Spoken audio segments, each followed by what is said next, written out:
All right, ready? How uglier can Max get in this next year?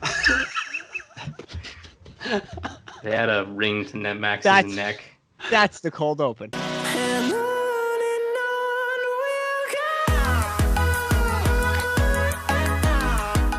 We're back. 2022 stuff. Moving on from 2021, now diving into 2022. Kind of previewing the guys, the names to know on offense for the 2022 NFL Draft. Of course, Boomer Busted Draft Show. Max Chadwick, PJ Clark, Tate Sigworth, and Nick Merriam. We're going to go through position by position, almost every single position, and go through names to know that you need to know for the 2022 draft. Obviously, very, very early, still about a year away from that draft, but kind of just like a dummy's guide for next year's draft. Of course, be sure to follow our Twitter, Instagram, TikTok at Boom or Bust Draft. Hit the merch store. Please like and subscribe to the channel as well. And, of course, please continue supporting us because support for us is brought to you by that. Right there, Manscaped. Father's Day just around the corner, and you probably need a gift for a hairy dad. Make your dad proud this year and get him and yourself Manscaped Lawnmower 4.0. You heard that right. The 4.0 lawnmower. We just got it.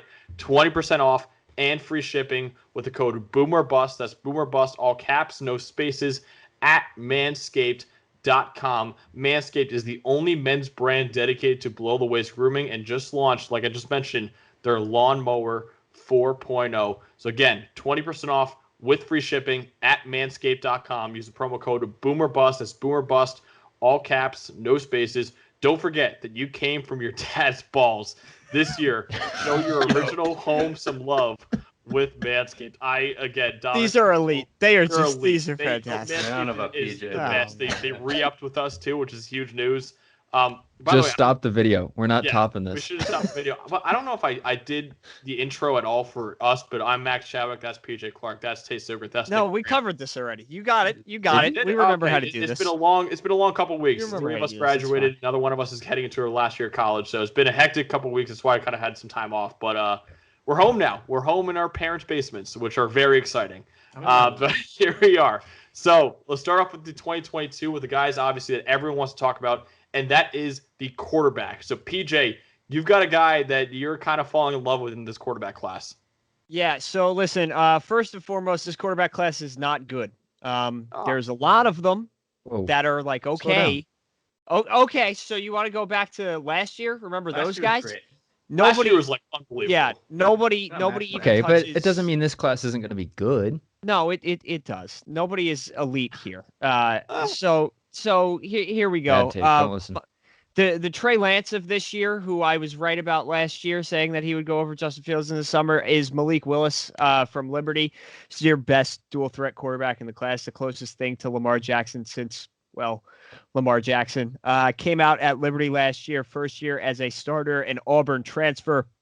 20 touchdowns through the air, almost 1,000 rushing yards. The thing that stands out to me is his velocity. He throws the ball so hard, and he throws it directly on a line. I think he is the most physically gifted, much like Trey Lance was, physically gifted quarterback in the country.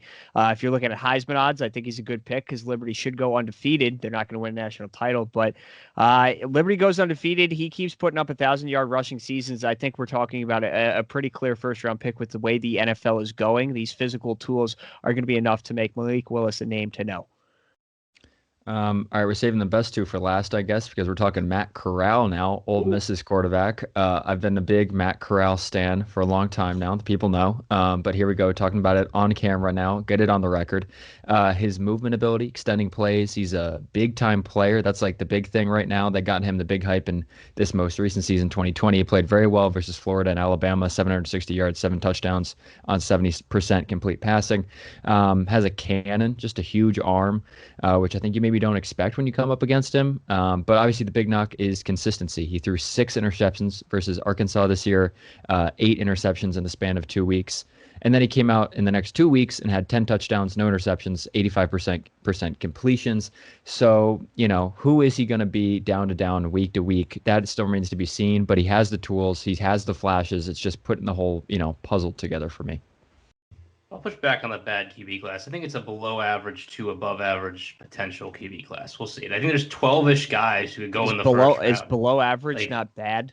No, it's not bad, but like it's below average, and it could be above average. So we'll see. It's just there's a lot of guys who have potential, and we're waiting on this year to see what happens with them. And it's just it's a wild class. It's very strange. And the weird part about it is just the schools we're seeing. We talked about a guy that went to Liberty, a guy that went to Ole Miss, and they're talking about the guy who goes to North Carolina, who might be, potentially number 1 or number 2 pick in the class, Sam Howell. To me, he's he's the experienced guy in this class. He's been around. This is gonna be his 3rd year. To me, his college tape is better Baker Mayfield. 98.0 a PFF passing grade on throws, 20 yards downfield, leads guys to space really well. Great touch passer down the sideline. I think his grades have not been affected at all by blitzes. He's done well against pressure. He's patient going through progressions. This is a guy who he fits in that more athletic mold of quarterbacks you're seeing now, but also can be that pocket passer, can play in a play action offense. He was also very good doing that in North Carolina, and it fits into any, I think, style of offense you want to run at the NFL level, and should be one of the guys who could go very, very high in this draft as one of those blue chip QBs we're looking at, as well as the guy Max is about to talk about. Yep, and Nick just led into it perfectly. So Nick mentioned you got a guy from Liberty, a guy from Ole Miss, a guy from UNC. This one's not too surprising. An Oklahoma quarterback. Back, we've had a year off after having Baker, then Kyler, then Jalen Hurts. Well, that's because Spencer Rattler wasn't eligible last year. And right now, he's my QB1, number 1 overall player in the class of 2022. Cannon. Best deep ball in the country for my money. Very accurate in the intermediate and short range as well. Outside of structure, man, this is where this guy wins. Able to make off-platform throws, weird arm angles, fits the modern-day QB mold. Very good under pressure this past season. The thing I want to see with him, though, is get rid of the ball quicker and play within the pocket more. So his average time to throw was 3.13 seconds, which was 4th longest in the country last year. He drifts outside of clean pockets. Because of that, a lot of the pressure defense gets on him is actually his fault, not his O-line. So Oklahoma, for PFF-wise, was the highest graded offensive line in terms of pass blocking. They still got pressure the 26th most times in the country. So the O-line was doing a great job. Rattler got a lot of pressure on him because it was his fault. Tendency to put the ball in harm's way, too. Had a few dumb throws on tape. Want to continue seeing him make special throws like he has been, limiting the turnover-worthy ones. Little bit undersized, 6'1", 205, bulk up a little bit. Look, he might not be the generational quarterback prospect like we saw last year with Lawrence, but he's a great, great QB prospect. Favorite to be the Heisman, favorite to be the number 1 pick, just like Baker Mayfield and Kyler Murray. So let's go over to, we're going to combine these 2 positions because we're not going to talk about 4 running backs and 4 tight ends. So we're going to do 2 running backs and 2 tight ends. So Tate, give me one of your guys for those 2 positions. Yeah, we're talking Isaiah Spiller, Texas A&M, just a huge dude, 6'1", 225. Not scared of contact at all, easily shrugs off tacklers when you watch him on tape. Has 2 seasons of production already coming into this year. He hasn't even played, 3 full seasons yet. He's got nearly 2,000 yards, 19 total touchdowns. Has a little bit of a receiving threat. We haven't really seen it completely, but they started to use him a little more in that aspect in 2020 towards the end. He's also surprisingly shifty and I think explosive. I think he catches defenders kind of off guard despite being a huge dude. He is a little shifty. He's a little explosive, and that helps him out a lot. Downsides, he isn't the fastest guy. Obviously, he's a size back, power back. He's not going to be a burner, but supposedly he runs a 4.5, but isn't a deal breaker when you take, the size, the power, and the production that he already has and supposedly will add on this year. All right, so we go from a big running back to a big tight end, a guy that we all thought was going to come out for 2021, but everybody at Iowa State's running it back, so why not Charlie Kohler? Pretty much slam dunk, tight end 1, first-round pick. Would have been my tight end 2 over Pat Freiermuth for this year's class. 6'6", 250, just a mover. I mean, this guy is a perfect red zone target for what you're looking for. Iowa State runs a pro-style offense. He's used in line. He's used in the slot. He's used in a whole variety of formations. It's a talented guy, especially in traffic, uses that catch radius, that wingspan 6'6", to kind of go up and get the ball. I think it's more of just, if he's isolated in the slot, he's not like a Brevin Jordan type guy where he's going to beat anybody with athleticism. But I think as a prototypical, quality blocker, this is your end of the first round, your top 20 pick kind of tight end. And another Iowa State guy here with Breece Hall, running back, another weapon for quarterback Brock Purdy, who will be another guy we are looking at potentially to push his way into the first round, as we have the best Iowa State football team in ever. I don't know. We'll see. Probably. Breece Hall is an interesting one. I got a couple of running back and receiver who I think are going to be very difficult comps when we do their videos, if we do them. Good sized back, 6'1", 215. doesn't really do the extracurricular stuff at running back. Not a great blocker, not really a pass catcher downfield. Although he's an athlete, and I think he could, they just don't really use him in that way. He is just very good at the things you need. He maximizes the between the tackles running back ability that a lot of guys, it's really hard to we talk about this, it's hard to differentiate yourself as a running back between the tackles, but he does all the things you need to do well to be that good. He runs in the 4.4s, he's got good speed, and I think in terms of his vision, anticipation, quick decision making, and his matching up of footwork and hip fluidity, his footwork is unreal. He doesn't really cut. He kind of just while sprinting just redirects his body. He's just a fun tape to watch. Commits hard to holes, hits them immediately, outruns guys. He is going to translate as a 3-down back to the next level. I just like to see him more as a pass catcher. I don't know that Iowa State's going to do it just because of their offense, but fun guy to watch, and he will, I believe, be producing again in the Big 12 this year. How about this? I just realized that we have a running back from A&M, a running back from Iowa State, then a tight end from A&M, and a tight end from Iowa State. And my tight end is Jalen Weidermeyer, the Texas A&M tight end. Right now, tight end 2 for me behind Charlie Kohler. Great size, 6'5", 265, good hands, only dropped 5% of his catchable targets in his career.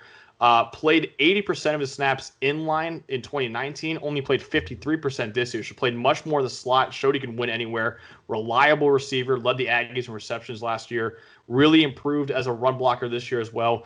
He's not going to wow you after the catch, only 3.5 yards after catch per reception, which was 20th fewest in the country. Still, though, broke 7 tackles, tied for 5th in the country, though.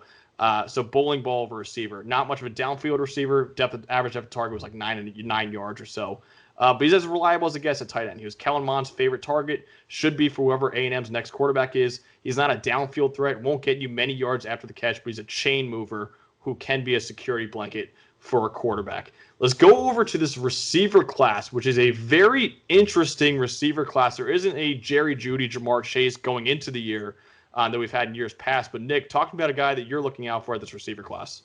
So I went out and looked at Treylon Burks. I didn't know anything about him. And like I said, another guy that's hard to comp. I don't know what to call this guy. He's 6'2", 232. He plays outside and slot, but he's kind of like a running back trying to play receiver. Like, it's very interesting. He had an ACL tear 2 years ago, but he's still athletic. After the catch, he kind of has that. He's not gonna be my favorite guy like Rondale, but he kind of has that, like, he's got power. He's not that fast, but he also is kind of shifty. He's got the leg strength to make guys miss. Had some drop issues in college, but he's so athletic in the air. He makes some amazing, contested catches. They get him out in space. He runs guys over.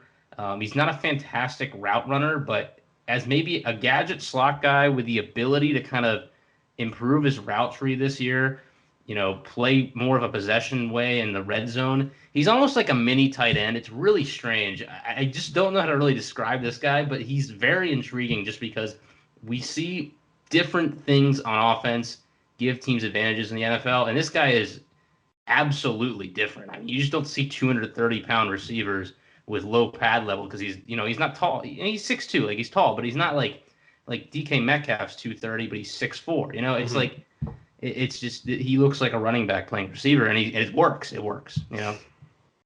So sticking with the theme for me of guys that we could have talked about for this year and are now talking about for 2022, I'm dipping my toe back into the Justin Ross well.